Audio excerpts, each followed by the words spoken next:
As notícias, entrevistas, além de um charme único e muitas novidades. Toque de classe. Toque de classe. Bom dia, Marquinhos. Bom, gente, olha, hoje eu vou começar esse programa de uma forma diferente.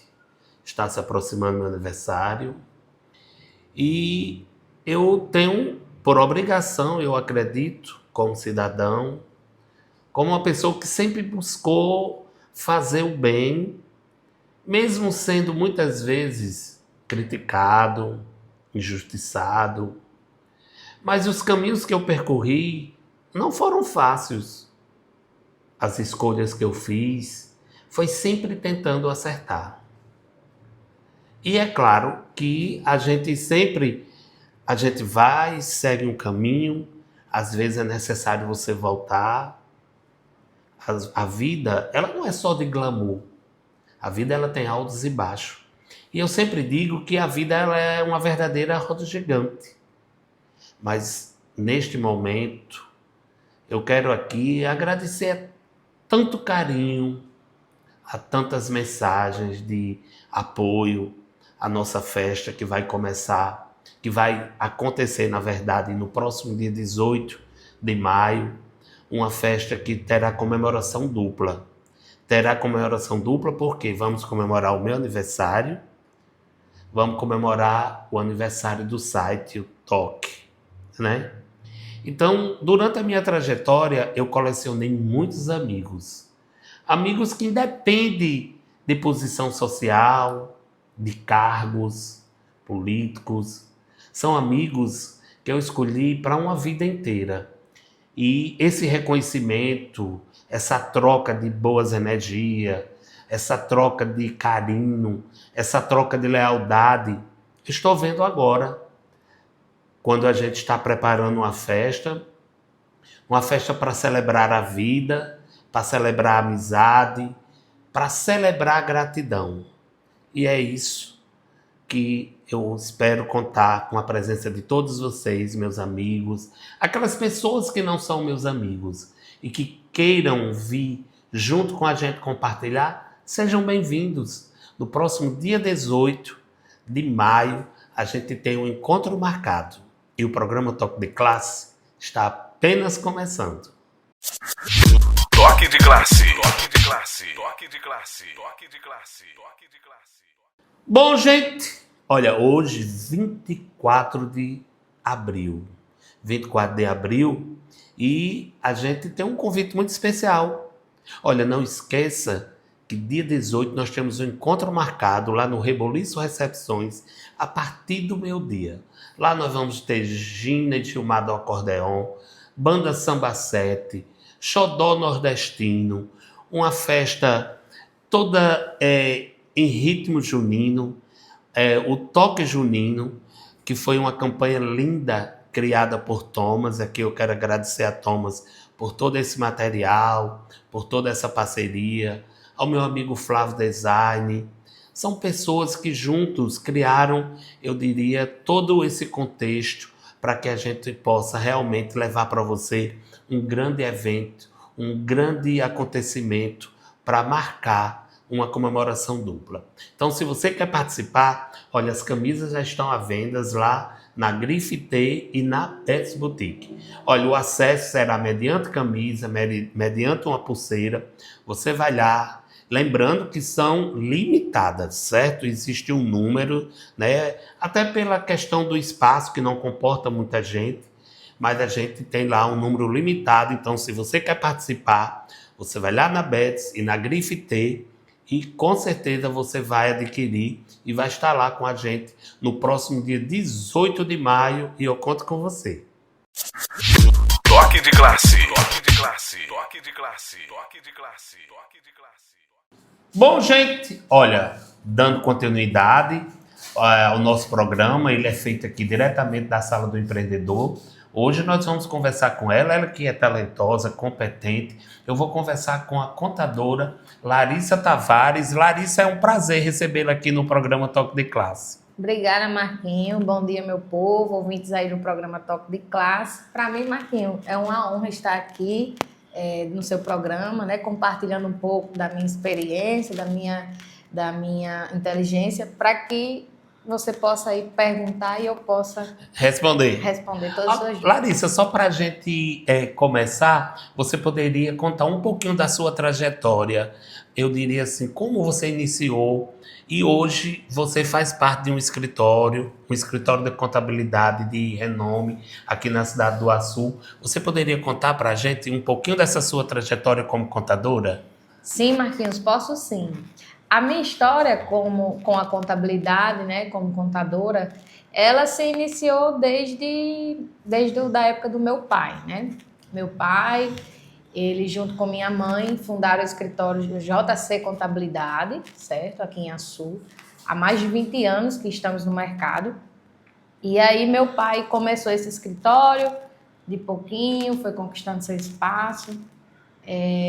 Na época muito novo no mercado, tanto ele como minha mãe, mas persistiram, insistiram, conseguiram sua clientela. Hoje estamos aí consolidados, graças a Deus, aqui no mercado, não só do Açu, mas em outras cidades. A gente tem clientes aí em diversas cidades aqui no Rio Grande do Norte. E também, né, tem meus irmãos, que são todos contadores também, que fazemos parte lá do escritório. Tem a minha irmã também, que mora em Natal, Crislaine, que também é contadora. Então, assim, Marquinhos, torna-se fácil ter escolhido essa profissão justamente pela consolidação do mercado, do nosso escritório no mercado há mais de 20 anos, e também por ter uma sociedade junto com a minha família, minha mãe, meu pai, meus irmãos, né? E todos os nossos colaboradores lá do escritório JC Contabilidade, que aqui eu quero também mandar um abraço a todos. A Carol, a Marcos, a Graciene, a todos lá do escritório, a minha cunhada Amanda, a todos. Então, foi assim, essa minha história. Então, desde que eu terminei o ensino médio, comecei a cursar a faculdade, e aí ingressei na contabilidade e confesso que sou apaixonada. Se você tivesse que fazer tudo de novo, as escolhas seriam justamente nessa área? Seria, Marquinhos, porque eu sei o quanto meu pai e minha mãe ralou para ter o escritório que hoje a gente tem, certo? Confesso que de início não era o que eu queria, mas aí o destino me trouxe essa profissão, e aí é aquela coisa, quando Deus determina, é porque tinha que ser. Então, eu tinha que ser contadora, eu tinha que continuar o legado tanto da minha mãe e do meu pai, juntamente com meus irmãos e também com todos os nossos colaboradores lá no escritório. Olha, Larissa, a gente está fazendo aqui esse programa diretamente da Sala do Empreendedor, que é o nosso objetivo, é divulgar a Sala do Empreendedor e dizer que ela está aqui à disposição do pequeno e microempreendedor. E a gente vai começar a falar um pouquinho sobre MEI, sobre a diferença que existe entre MEI e ME.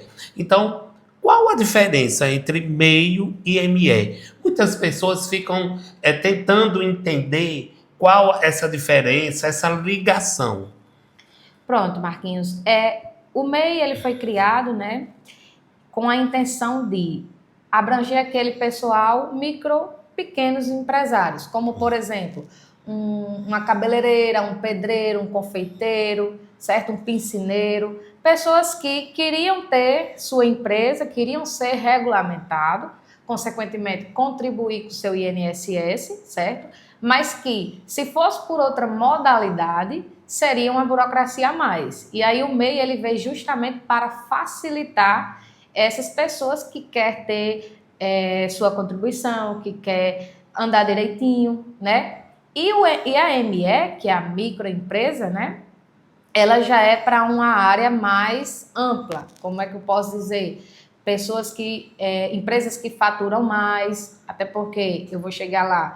O MEI, ele tem um limite de faturamento. O ME também, mas é um valor um valor maior, entendeu? Por exemplo, o MEI, ele pode faturar no ano 81 mil anual e só pode ter um funcionário com carteira assinada, Sim. Certo? A empresa de porte ME, ela pode ter um faturamento de até 360 mil por ano, e aí o número de funcionários, ele vai de acordo com a necessidade da empresa, tá bom? Então, assim, também tem a questão de emissão de notas fiscais, o MEI está obrigado a emitir nota fiscal para empresas jurídicas, a ME já tem que emitir nota fiscal para todas as áreas, jurídica, física. Então, assim, há-se uma diferença. O MEI também tem um limite de compra, que é onde muita gente não sabe disso. Às vezes abre um MEI para ter uma atividade de comércio e, na maioria das vezes, compra mais do que pode, certo? E isso acarreta a exclusão e, consequentemente, multa para a empresa MEI, certo? Então é isso. No mais, o que eu posso resumir é isso. Mas se eu faturo 81 mil, como é que eu vou justificar, por exemplo, que eu comprei 120 mil? Na verdade, existe um limite de compra e ele é 80% da venda do faturamento bruto. Sim, então quer dizer que eu não posso comprar, chegar até 80 mil. Eu tenho que comprar que tem um limite. Exatamente, tem um limite de compra também. Inclusive, já vi empresas serem excluídas do MEI justamente por esse excesso de compra, né? Ou excesso de faturamento. E aí, você pode me perguntar, Larissa, mas qual a vantagem de ser MEI, né?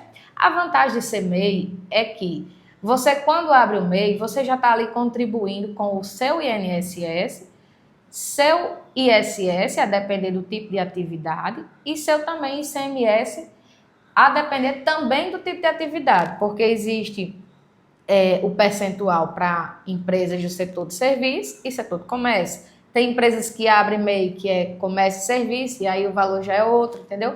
Mas, em resumo, o MEI ele consegue abranger ali todos os seus encargos numa única guia só. Agora vamos lá. Todo MEI, ele é obrigado, eu diria assim, a declarar imposto de renda?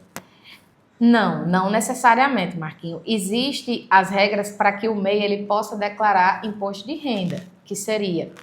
Primeiro, ele tem que ver se ele está obrigado de acordo com os rendimentos tributáveis deles. E esses rendimentos tributáveis incluem salário, rendimento, pensão.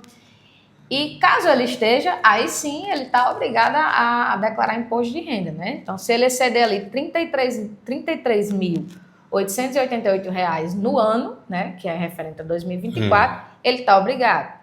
Ou também ele pode declarar referente aos seus lucros da sua empresa. Mas para isso ele tem que ter uma contabilidade bem direitinha, bem regrada, para que, caso ele seja excluído, caso ele seja obrigado a declarar o seu imposto de renda, a gente vai ver quanto foi o lucro, se desse lucro as despesas que foi tirada, como água, internet, seguro, todas as despesas que englobam a área administrativa, se ela foi...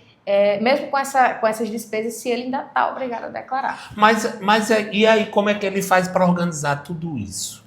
Então, é o que a gente sempre diz, né? Tem muita gente aí que diz que MEI não precisa de contador.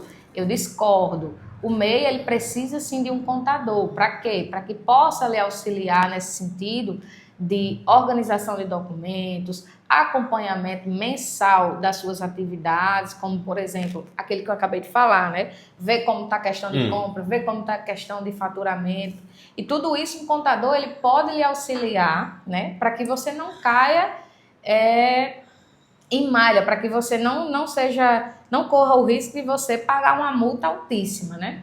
Então, assim, um contador ele consegue lhe auxiliar em toda essa parte aí de documentação, do que você vai guardar, da sua rotina mensal, entendeu? Agora, olha só, você falou aí dele ultrapassar, falou de limites. E quando uma empresa, quais as penalidades de uma empresa do MEI, né? Quando ele não consegue estar dentro dessa, eu diria assim, dessa parte organizacional, desde o faturamento até essa parte que você falou aí de estar com a documentação toda em dia, para quando chegar no período de declarar. Quais as penalidades que um MEI pode sofrer? As penalidades, Marquinhos, é aquilo que eu tinha falado, né? Por exemplo, se o MEI ele excede o valor de uma compra, ou digamos que o MEI ele seja atividade de comércio que requer mais ali compra de mercadoria para estar abastecendo seu estoque. Então, ele vai ter ali a questão de uma exclusão do MEI, ele não vai mais poder ser MEI naquele ano corrente.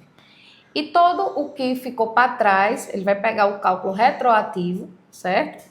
E acrescentar 25% para calcular o imposto sobre isso aí.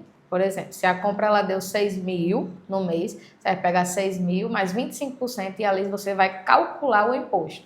E naquele imposto, por ser retroativo, vai ter lá cálculo de multa e de juros. Entendeu? Aí se o meio, a pessoa abriu o meio, não pagou, durante o ano só pagou uma, né? Que é logo aquela do início. A taxa. Aí ficaram 11. Ele não conseguiu pagar. Chega o final do ano e ele não tem o dinheiro. E aí? Aí pode-se englobar, né, a questão do parcelamento. Se você tem um MEI, mas só pagou uma guia, né? Porque tem muita gente, aí eu vejo muita gente que abre um MEI e não paga aquela guia mensal, né? Que é a taxa mensal, a guia do MEI, é justamente aquilo que eu falei. INSS, ICMS, a depender da atividade, e ISS, tudo junto. Então, se você não paga aquela taxa, você vai ficar em débito com a Receita Federal. E esses débitos, eles vão para o sistema, vai ficar como pendente, e aí você Mas pode ele vai parcelar para a dívida ativa? Caso, a depender do tempo, vai sim. Se você não parcelar nem quitar, eles vão para a dívida ativa. E aí tem toda aquela dor de cabeça, né? De penhora de bens, bloqueio de contas. Então, assim, eu aconselho a quem tem MEI, né? Se possível, procurar a ajuda de um contador, certo? Porque realmente não é só abrir a empresa, é abrir a empresa e acompanhar. Entendeu, Marquinhos? Inclusive, até agora, o dia 30 de maio, está valendo o prazo para envio da declaração anual do MEI, que nessa declaração...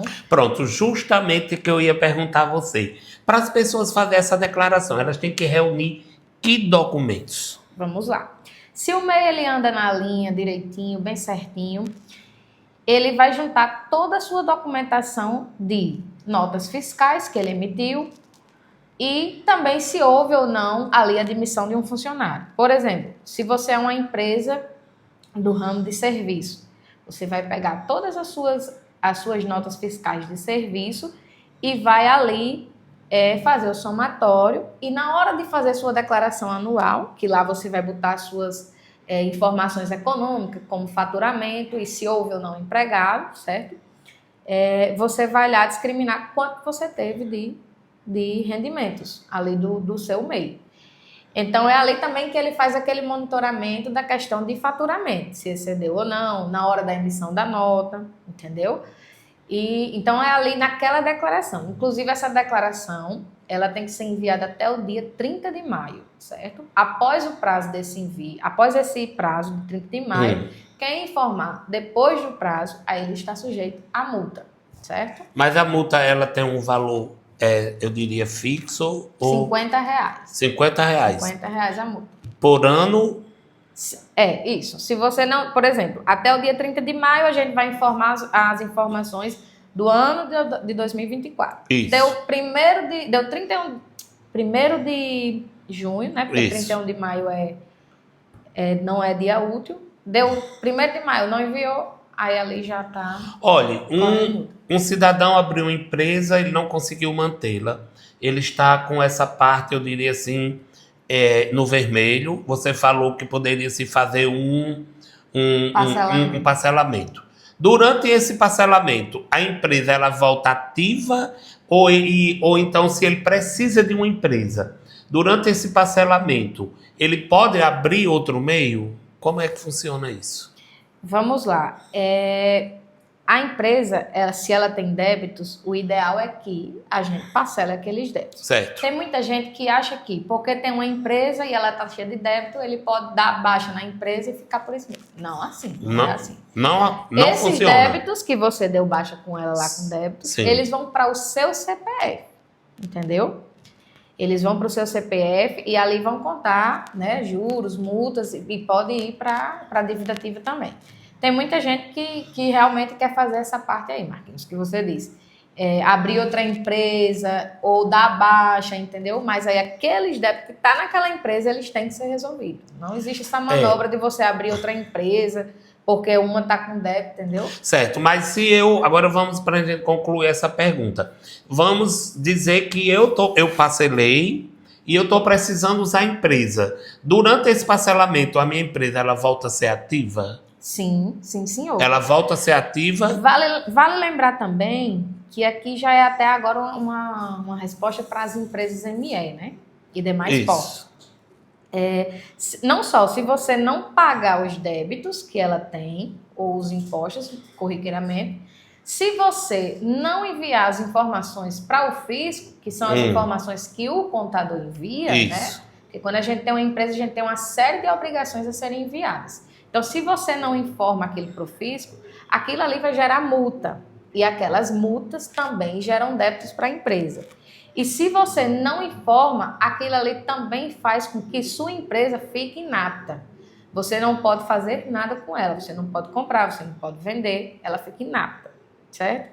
E aí, para você regular ela de novo, deixar ativa, aí você tem que fazer... Tem que pagar. Tem que pagar os débitos ou parcelar, tem que informar as obrigações e, após o prazo, essas informações sendo enviadas, vai ser gerado multa, entendeu? Olha, eu sou MEI e eu tenho outra atividade como pessoa física. O lucro do MEI entra nessa minha declaração como pessoa física? Não, o lucro do MEI ele só vai entrar com aquilo que eu te falei mais cedo, né?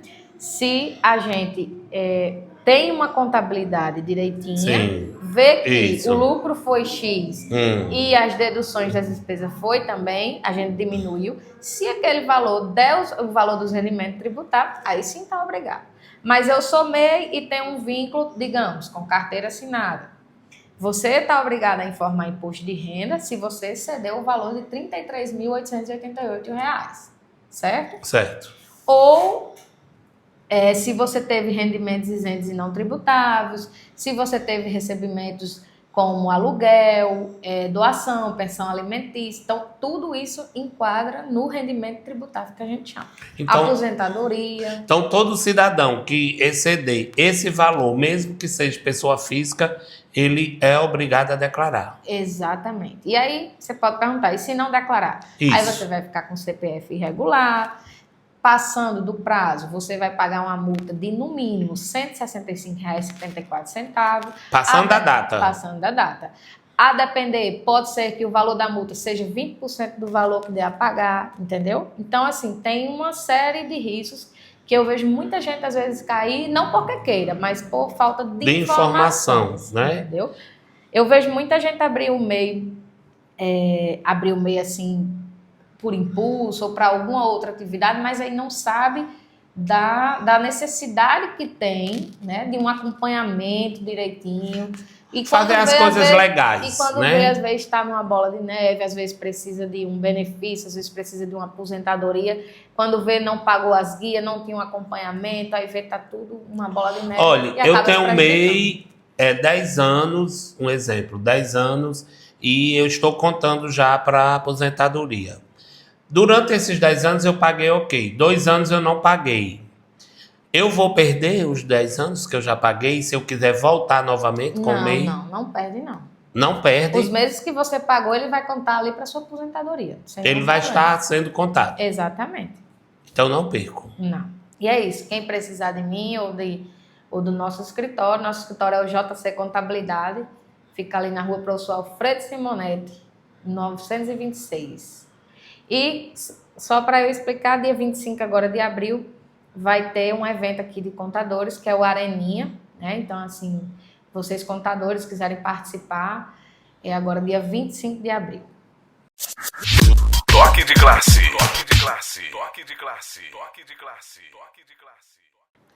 Bom, gente, olha, o nosso programa está chegando ao final e eu quero dedicar hoje e homenagear esse programa ao Papa Francisco.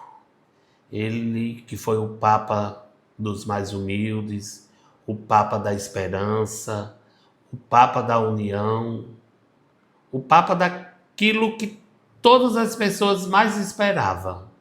E é claro, a gente faz uma grande homenagem ao Papa Francisco, que com certeza já está lá no reino do céu, lá. Com certeza que Deus o recebeu de braços abertos. E o nosso programa vai ficando por aqui. Eu quero agradecer essa audiência maravilhosa. Espero contar com você na próxima quinta-feira com mais um toque de classe para você aqui na Princesa FM. Se Deus quiser, Ele há de querer. Olha, porque sem Ele eu não quero nada.